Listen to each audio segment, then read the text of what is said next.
Assalamualaikum warahmatullahi wabarakatuh. Nama saya Feza Kornomarum Siregar dari kelompok 3 PBRC dengan NIM 122330050. Di sini saya akan mempresentasikan hasil diskusi kelompok kami, kelompok 3, yaitu tentang komoditas industri jagung. Yang pertama, apa sih itu jagung? Jagung atau yang disebut Zea maize adalah salah satu tanaman pangan penghasil karbohidrat yang terpenting di dunia selain gandum dan padi. Jagung merupakan komoditas pertanian strategis masa depan penghasil karbohidrat.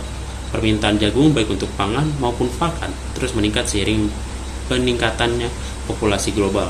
Posisi jagung sebagai pangan strategis antara lain karena jagung adalah salah satu komoditas pertanian stimulator inflasi. Tanaman jagung merupakan komoditas pangan terpenting kedua setelah padi.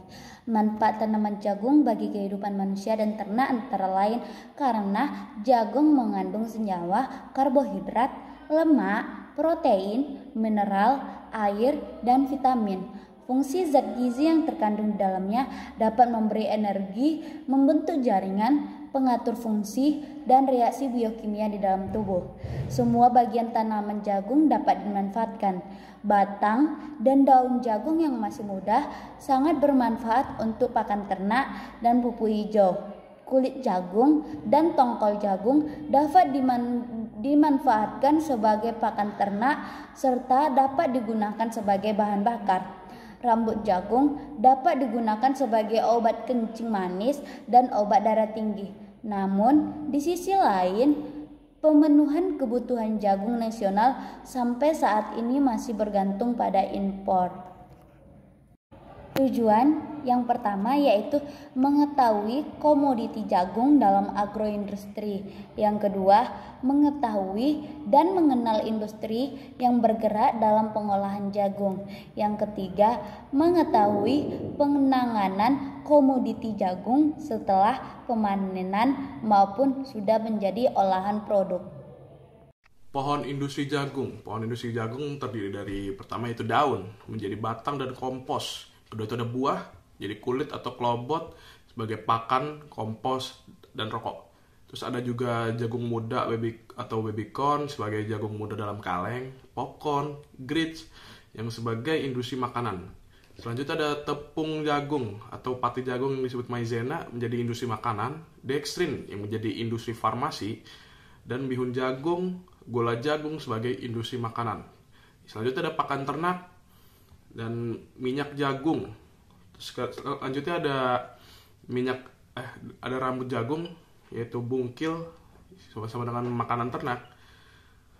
Terus ada tongkol atau bungkil sebagai pakan kompos, bahan bakar, arang, dan tepung arang. Selanjutnya yang ketiga ada batang. Batangnya sendiri ini digunakan sebagai pulp, kertas, dan bahan bakar. Selanjutnya ada proses pengolahan jagung. Pertama itu pencucian beras. Beras dicuci dengan air bersih dalam suatu bak cuci. Kedua yaitu penggilingan beras digiling dengan cara basah menggunakan mesin giling. 3. Pengepresan dapat dilakukan dengan hydraulic press. Keempat yaitu pemasakan.